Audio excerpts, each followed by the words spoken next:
Колеги, добър ден на всички! Позволете ми най-напред да ви поздравя с началото на академичната 2025-2026 година.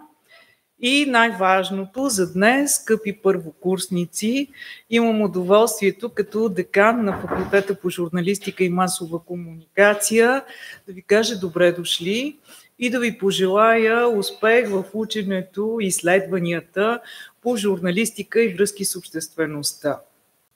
Днес имаме малко време, в което ще ви запозная с факултета, с нашите академични програми, с нашата сграда, с нашите преподаватели, с бъдещите ви професии, с професиите, които сте избрали. Но преди да стигнем до професиите е образованието. Образованието е нещото, за което сте тук. Всъщност, вие ще се впуснете в едни славни студентски години, но никога не забравяйте защо сте тук. Тук сте, за да учите. Образованието е единствения сигурен ключ към успеха в личния, в професионалния, в социалния живот на човека. Образованието продължава през целия живот. То ни дава много важни знания и умения, които са ключови за нашето развитие. Образованието е силата, уважението, толерантността, мъдростта, отворения ум, способността да посрещаш изпитанията на живота, умението да задаваш верните въпроси, умението да отговаряш на незададени въпроси, способността да се развиваш, да се променяш, да добавяш. А университетът е институцията, средата, която много сериозно влияе върху мисленето, която допринася за създаването на контакти, която ни учи да учим правилно, да синтезираме огромни, големи обеми знания, да ги анализираме, да ги интерпретираме, да работим в екип, да поемаме и да носим отговорност. И това е един дълъг и продължителен процес, за успеха на който е нужно цялото ви внимание и цялото ви търпение. Насочвам ви към това внимание и търпение. Останете в аудиториите възможно най-дълго, защото професионалното ви развитие ще предстои, ще трае през целия ви живот, но сега, през тези 8 семестъра, вие сте тук, за да учите и за да придобиете този обем знания, който ще бъде нужен за вашия личностен и професионален успех. Казвам го не случайно, защото нашите колеги още от първи курс се впускат в практиката и забравят, че са тук, за да овладеят този обем от знания и умения, които са наистина много важни. Колеги, аз искам веднага да ви поздравя с избора, който сте направили. Вие днес прекрачвате прага на не кой да е университет, на Софийския университет. Това е университета на България, университета с главно У. Висшето образование тръгна от нашата сграда преди 137 години и не случайно Софийския университет, нашата алма матер, е средата, институцията, с която може да ви даде най-солидната академична база, академична традиция, на която да стъпите и на която да се развивате. Вие ще стъпвате и на много солидната наша собствена академична, образователна, изследователска традиция на факултета по журналистика и масова комуникация. Нашия факултет вече за 51 година отваря своите врати за млади хора, които като вас са избрали да се обучават, да се развиват, да правят кариера в комуникациите, журналистиката, връзките с обществеността. А самата специална журналистика, която половината от вас са избрали, е още по-стара. Тя е на 73 години, защото през далечната академична 1952-53 година тя отваря врати в рамките тогава на филологическия факултет на Софийския университет. Ние сме всъщност лидери в професионалното ни направление и в рейтинговата система за оценяване и акредитация.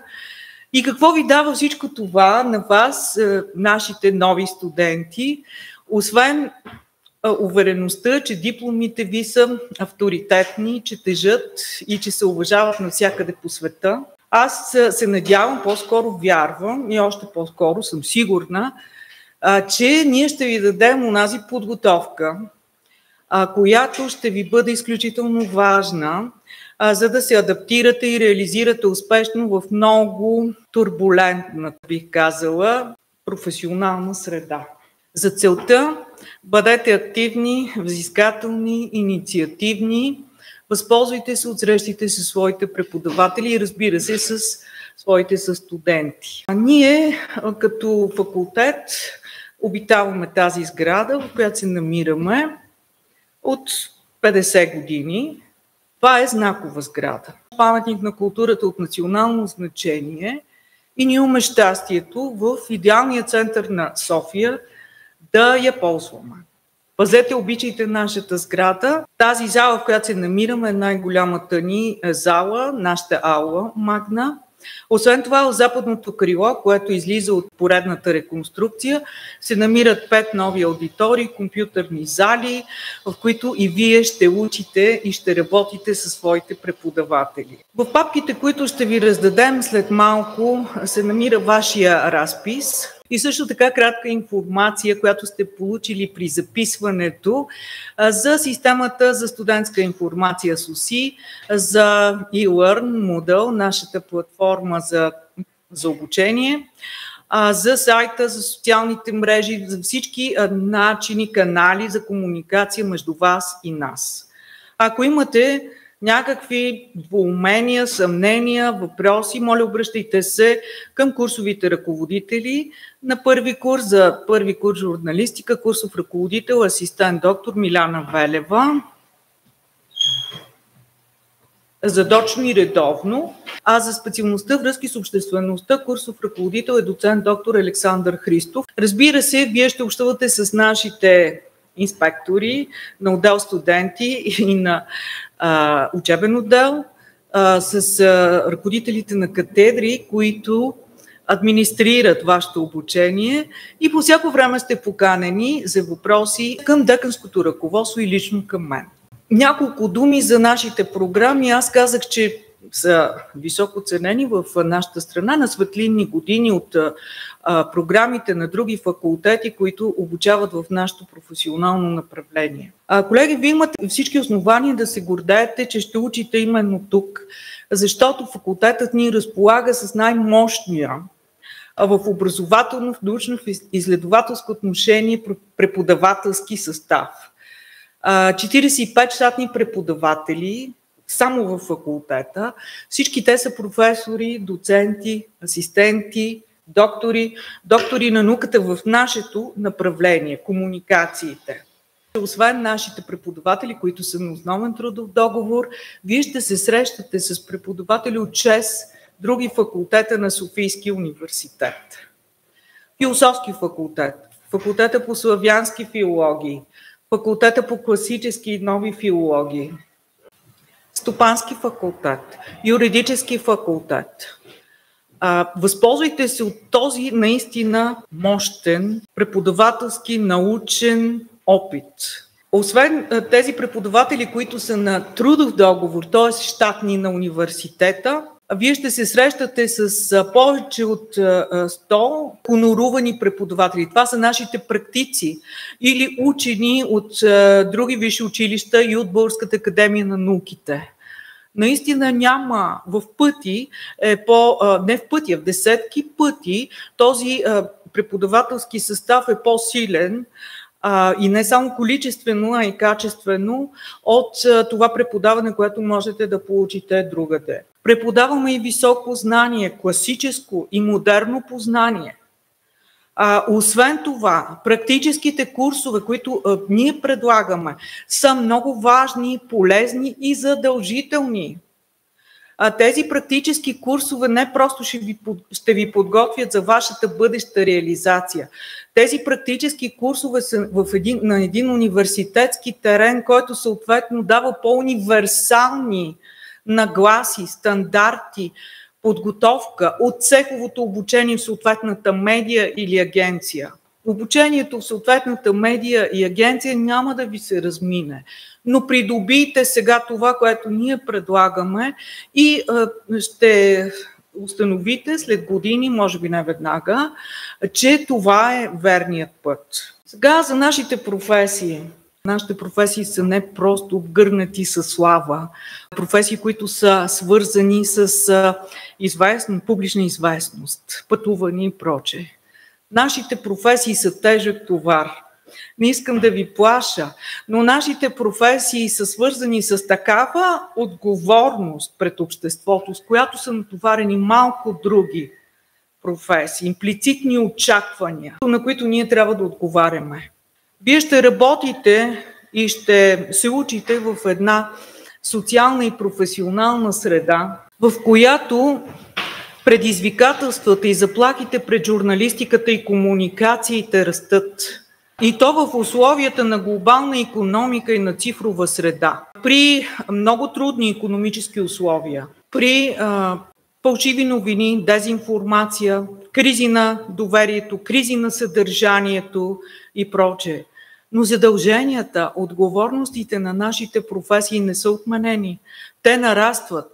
Те са свързани с по-високи стандарти на проверка на достоверността, с бързо публикуване на достоверно, точно съдържание, с включване на социалните платформи в практиките, с по-високи стандарти и прозрачност и плурализъм на етапа на проверка на фактите. Дигиталната среда, в която живеем и работим, е среда, както вече казах, на фалшиви новини, на теории на конспирацията, на дезинформация, на език на омразата. Но освен това, дигиталната среда е и среда за споделяне на огромни масиви от информация на една ръка разстояние, за предоставяне на смисъл, за възобновен журналистически разказ, за разговор с милиони хора в реално време, за ангажиране на стотици хиляди към определени събития и казуси, за предоставяне на контекст и история на събитията. Колеги, професиите се променят толкова бързо, че успешно ще се реализират онези колеги, които са най-подготвени, най-адаптивни, най-гъвкави към тази наистина много сложна професионална среда. Ние като академична общност ще ви дадем най-доброто, сигурна съм в това, от теорията и от практиките на журналистиката, медиите, социалната комуникация. От вас. От вашите собствени усилия до голяма степен ще зависи как ще усвоите това познание. Как ще го преработите и ползвате във вашата бъдеща практика. Не просто да се реализирате в средата. Сигурна съм, че по този пункт, по този критерий реализация ние сме много добре, на много добри позиции. Не просто да се реализирате, да я променяте към добро, да променяте към добро продуктите и медиите, в които работите. Вътрешната свобода не се преподава нито в училище, нито в университет, но това, което ще ви преподадем, аз съм сигурна в това, защото аз съм завършила този факултет, е урокът за отговорността. Вие работите не за себе си, не за колегите си. Вие работите за аудиторията, за обществото. Тя има право на точно, достоверна, проверена информация. Ще ви преподадем и нещо друго, самосъзнанието, чувството за принадлежност към общност, гилдия. Тук сме академичната общност. Ние сме приятели, а ние сме партньори, преподаватели и студенти. Навън вие ще бъдете общност с вашите колеги от практиката. Не искам да бъда многословна, пожелавам ви пътен вятър и успешно пътуване. Това е една малка крачка, но голям скок за вас, защото днес вие започвате това толкова вълнуващо академично пътуване към вашата подготовка, към вашия бъдещ живот. Ще видите, че по пътя ви ще се откриват нови хоризонти, ще срещате нови хора. В крайна сметка, ще търсите и ще откривате себе си. На добър път и честито на Випуск 2029!